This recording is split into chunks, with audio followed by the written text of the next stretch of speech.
비상계엄 선포 전 소집됐다는 심야 국무회의에선 상당수 장관들이 반대했다고는 하지만 대통령의 폭주를 막진 못했습니다.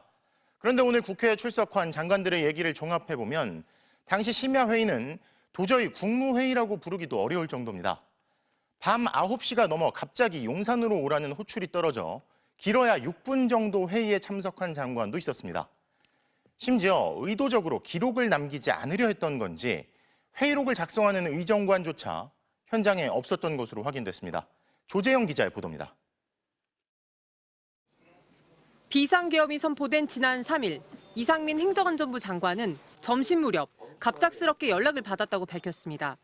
대통령과 일정이 있을지도 모른다고 연락이 와 지방 일정을 마무리 못한 채 저녁 8시쯤 서울에 돌아왔다는 겁니다. 누가 연락했는지는 밝히지 않았고 국무회의를 소집한 것도 비상계엄을 논의하는 줄도 몰랐다고 말했습니다.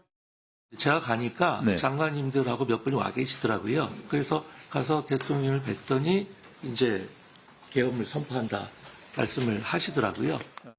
조규홍 보건복지부 장관은 저녁 9시 14분경 용산 회의실로 빨리 오라는 전화를 받았다고 말했습니다.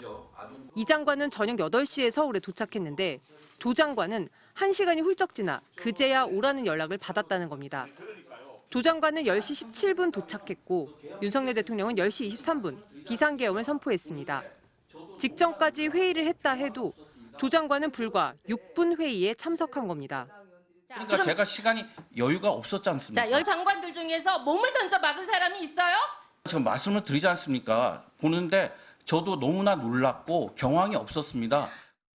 제대로 회의를 공지한 것도 아니고 장관마다 참석 시각도 제각각인 국무회의.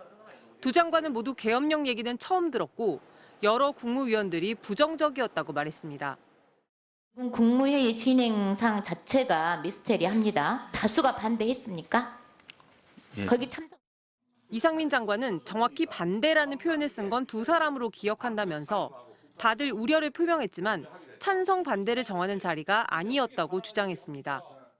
아니 그 대통령의 권한을 그럼 어떻게 막습니까? 대통령이 불법적 행위를 했다면 직위를 던진다고 그게 막아집니까? 그 대통령의 불법 국무회의를 운영하고 회의록 작성을 맡는 행정안전부 의정관실 직원은 이날 회의에는 참석하지 않았습니다. 누가 기록했습니까, 대신? 저는 알지 못합니다. 대통령실에 지금 확인 중에 있습니다. 확인 중에 있어요? 네. 아직 받지도 못했어요? 당시 국무회의에 참석했던 한덕수 총리는 아무런 답변도 하지 않았습니다.